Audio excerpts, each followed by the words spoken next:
The world is full of lookalikes, but some coincidences are so shocking that even science can't explain them. What would you do if you came face to face with someone who looked and moved exactly like a legendary black icon believed to be long gone? Is it just a bizarre twist of fate, or the most audacious escape in history? Where do legends disappear to, and how do they resurface in lives no one would ever question? Join us on a journey to unravel 13 mysteries where the line between death and rebirth is thinner and more dangerous than ever. Prince. A gate that should never have been opened. Music. The skeleton that refused to die. On April 21, 2016. Music. The world froze when Prince Rogers Nelson was found lifeless inside an elevator at Paisley Park. A tragedy we were told to accept as the final note. The curtain closed. The music ended. But by the spring of 2026, music, the silence began to murmur something else. During a quiet memorial gathering, a camera caught it. A lone silhouette standing on a darkened balcony. A man with the unmistakable feline stillness of the purple one. Not a ghost. Not a trick of light. His name was Thomas. A soft-spoken computer technician. Ordinary. Forgettable. Until he moved. His once heavy walk dissolved into a fluid, weightless glide. A motion so precise, so unnatural, it felt as if the floor itself remembered the touch of a master. And then science delivered the nightmare. Forensic gait analysis revealed a skeletal anomaly. Thomas's pelvis tilted 15 degrees forward. A permanent orthopedic scar. The exact deformity caused by dancing in 4-inch heels for 40 years. By launching off grand pianos night after night. It was Prince's secret signature, etched not in sound but in bone. Somehow, a man who never wore heels now carried the painful imprint of a fallen king. And the terror didn't stop there. At Thomas's workbench, witnesses noticed something impossible. A man with no musical training, repairing machines in a trance. His fingers striking metal in 7/8 syncopation. A mathematically haunting rhythm unique to one genius. Music. Thomas's mind knows no music, but his hands remember a rhythm they were never taught. So we ask, did the legend truly leave us? Or did Prince find a new vessel, reshaping an ordinary man's bones? To make sure the music never dies? Musical note I. Michael Jackson. Michael Jackson, the ultimate master of disguise. June 25, 2009 was the day the world believed it buried the king of pop. As millions sobbed before a golden casket at the Staples Center, a far darker mystery quietly unfolded under the bright lights of a television studio. A man named Dave, his identity forged in the aftermath of a horrific fire, appeared on screen to mourn his close friend, Michael Jackson. But for those who had spent decades studying every movement, every glance, every breath of the icon, something felt deeply unsettling.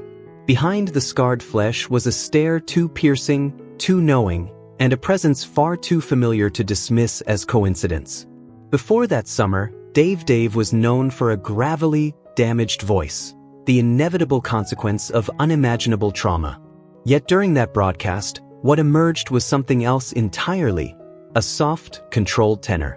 It wasn't just the pitch, it was the resonance, the vibration.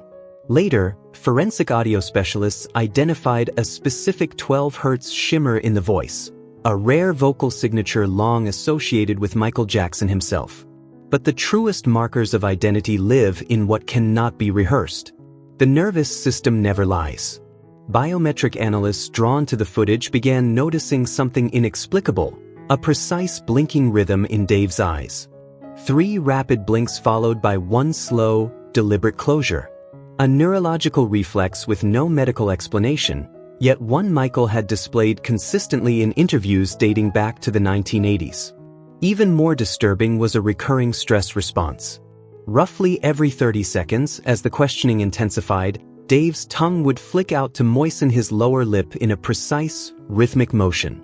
It was the exact nervous tick Michael used before high-pressure performances or uncomfortable questions. These are not habits learned through imitation.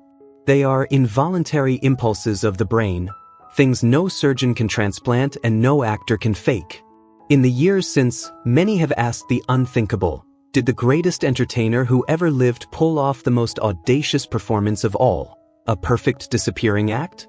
As we rewatch those old clips of Dave, one question lingers in the shadows. Is it possible the king never truly left, but simply found a way to walk among us in silence, finally hidden behind a face the world would never think to question? Whitney Houston. Whitney Houston and the 8,820 Hz breath hidden in Georgia. In February 2012, the world grieved as Whitney Houston was said to have been silenced forever in a Beverly Hills hotel room. But nearly a decade later, in 2021, a grainy, unsettling video surfaced from a remote monastery buried deep in the harsh mountains of the Republic of Georgia, igniting a mystery that refuses to stay buried. The footage showed a masked nun standing motionless among a silent choir. She was a woman with no recorded name, reportedly an amnesiac discovered wandering a nearby road shortly after 2012. Yet the moment she began to sing, the air inside the chapel seemed to freeze. Those watching closely noticed something deeply unsettling. Whenever the music climbed toward a high, soaring note, the nun's hand would drift instinctively to her ring finger, nervously twisting an invisible band in tight, anxious circles. The exact same unconscious habit Whitney Houston had displayed for decades whenever a song pushed her to the edge. But the real proof wasn't in her hands. It was in her breath. Forensic musicologists analyzed the recording and isolated a razor-sharp catch breath, the sound of air pulled through clenched teeth between phrases. Their analysis revealed that this breath peaked at a precise frequency of 8,820 Hz. To the untrained ear, it was just a gasp. To experts, it was a biological anomaly. That 8,820 Hz signature can only be produced by an exceptionally rare vocal anatomy, a uniquely narrow pharyngeal structure combined with a congenital air compression technique that belonged to one woman alone in vocal history. It is a sonic fingerprint etched into the body itself, impossible to imitate, impossible to fabricate. And as this nameless nun stood beneath the flickering candlelight of a Georgian monastery, her breath carried the unmistakable high-frequency echo of a woman who may have erased her memory just to finally reclaim her soul. Marvin Gaye. Marvin Gaye, the scar on his forehead, the unanswered questions, the shadow that fell on April 1, 1984. That morning in Los Angeles, we were told the music died. Marvin Gaye was taken from us in a tragedy that left a jagged wound in the soul of the Black community. We believed the final note had faded forever. But in 2022, something strange surfaced. A travel blogger wandering the quiet, cobblestone streets of Ostend, Belgium, captured footage of a lone street musician. Locals knew him only as a quiet laborer, until, in the mid-80s, he inexplicably picked up a saxophone and began to play like a man haunted by memory. As the camera slowly zoomed in, a chilling detail came into focus. On the musician's forehead sat a small, raised keloid scar. In our culture, we know keloids are permanent, memories the skin refuses to erase. And this mark rested in the exact same position as the wound the Prince of Soul once carried after a legendary physical altercation years before his reported death. This wasn't just coincidence. It was a biological echo of a trauma Marvin had always kept hidden. But the strongest evidence lived in the music itself. Whenever the melody swelled into something spiritual, the saxophonist would lift his face toward the sky, eyes clenched shut, his expression twisted with almost unbearable intensity. The sternocleidomastoid muscles in his neck tightened along the same chorded path, an unmistakable physical signature Marvin displayed every time he reached for that otherworldly falsetto. Now, this man stands in the cold Belgian wind, playing for loose coins, desperate to disappear into sound. And it leaves us with one haunting question. Did Marvin Gaye truly die in 1984? Or did he finally escape the chaos of fame, slipping into obscurity, returning to Ostend, the only place that ever offered him the silence he needed to survive? Sam Cooke. Sam Cooke, the man with the legendary 6.1 Hz vibrato, the healer born of Mississippi soil. On December 11, 1964, the world was told that Sam Cooke had met a violent, tragic end inside a Los Angeles motel. We believed the voice behind "A Change Is Gonna Come" had been silenced forever. But decades later, a quiet local news report from rural Mississippi captured something that felt less like coincidence and more like resurrection. It centered on a humble pastor whose singing was said to heal the broken, the weary, and the poor. Before the pulpit, he had lived a hard life as a mechanic, hands stained with grease, back bent by labor. Then, after a mysterious, life-altering event in late 1964, everything changed. His presence softened. His spirit refined. He began carrying a white silk handkerchief, using only his pinky finger to gently dab the corners of his mouth after every prayer, a gesture of effortless elegance, the exact polished habit Sam Cooke used on stage to preserve his flawless image. But the most chilling proof wasn't visual. It was audible. Audio analysts examining recordings of the pastor's sermons discovered something impossible to ignore. His voice carried a vibrato stabilized at exactly 6.1 Hz. An extraordinarily rare biological vocal index, one that produces a smooth, velvety resonance no training can replicate.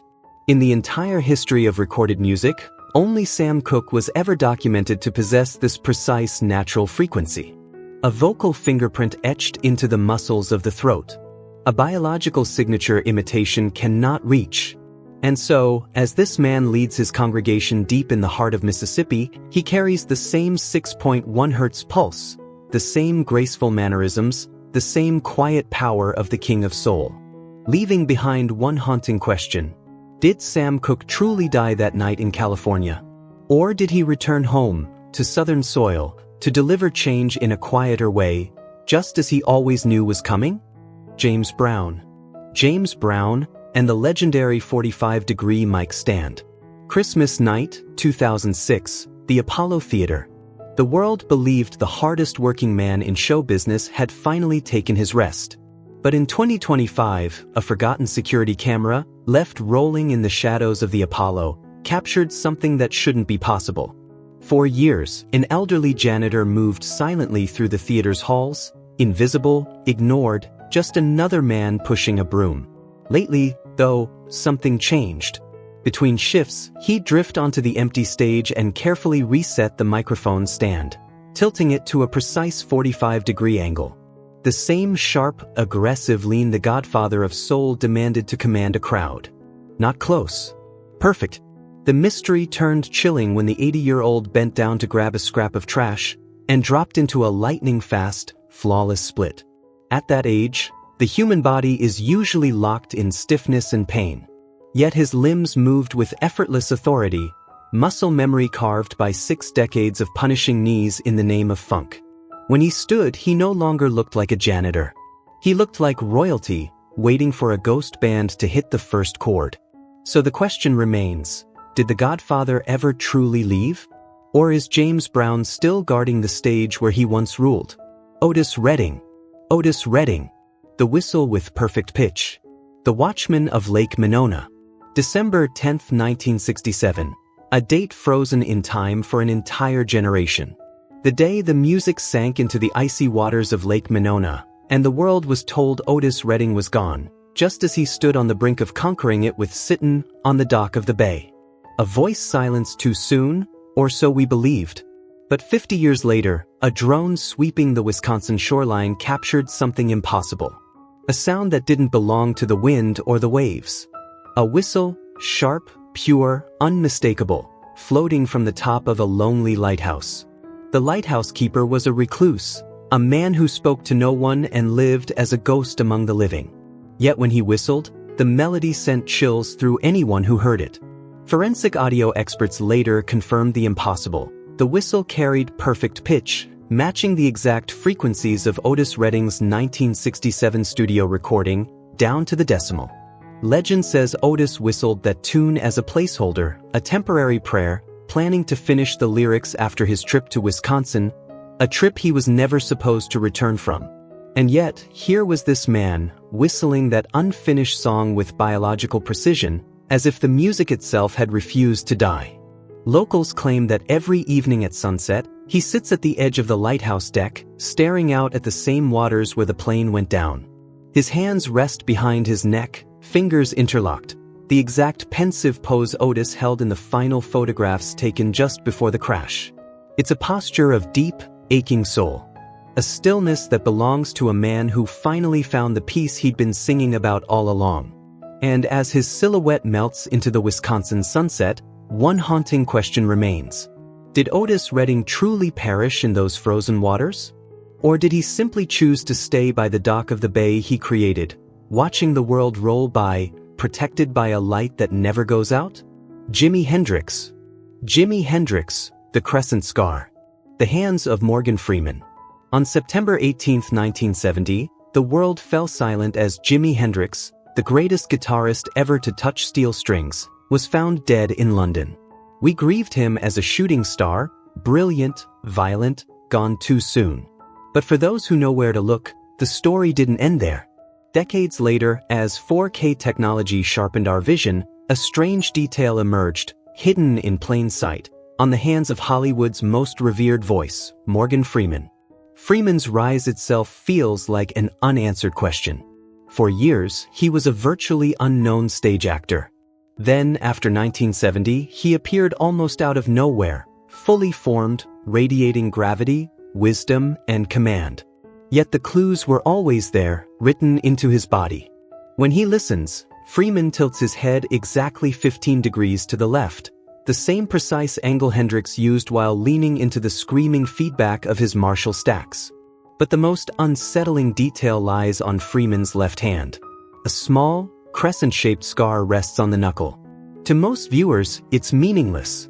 To a guitar historian, it's unmistakable, a deep slice caused by a high-tension electric string snapping under the strain of aggressive overbending, a technique Hendrix pushed to the brink. Even more telling, Freeman's hands display hyperextended tendons, an exceedingly rare trait that allows impossible stretches across a fretboard, the very anatomy that turned Hendrix into a god. For a man who claims he never played guitar, Morgan Freeman bears the scars and structure of a left-handed prodigy who once kissed the sky. And that leaves us with a chilling thought. Maybe the greatest storyteller of our time isn't telling a story at all. Maybe he's simply living his second act. Tupac Shakur.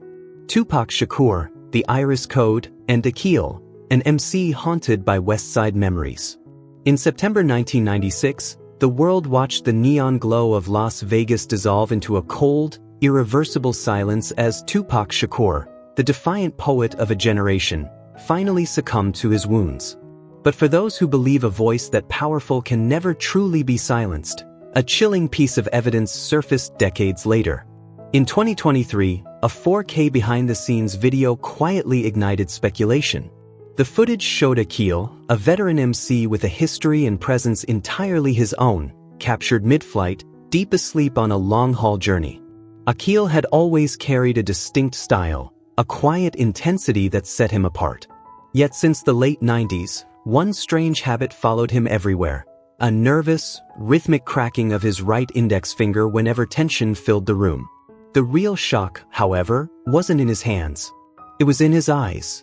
Advanced iris mapping software applied to the high-definition footage revealed something that should not exist. The intricate iris patterns of Akil matched those of Tupac Shakur with a staggering 99.9% certainty. They say the eyes are the only part of the human body that never change, even when faces, names, and lives do. But the most haunting moment came while Akil remained unconscious. As he slipped into deep REM sleep, his hands began to move on their own, untouched by awareness or intent. His fingers slowly intertwined, forming the unmistakable West Side W, a symbol that defined an era. This wasn't performance. This wasn't muscle memory learned on stage. It felt like something far deeper, a buried neural imprint, a reflex etched into the nervous system itself, surviving even in sleep. And it leaves one unsettling question behind. What if the revolutionary voice of the 90s never truly died, but simply withdrew, hidden within another artist, waiting for the world to be ready to hear him again? Nat King Cole. Nat King Cole, the man with spider-like fingers from Rio.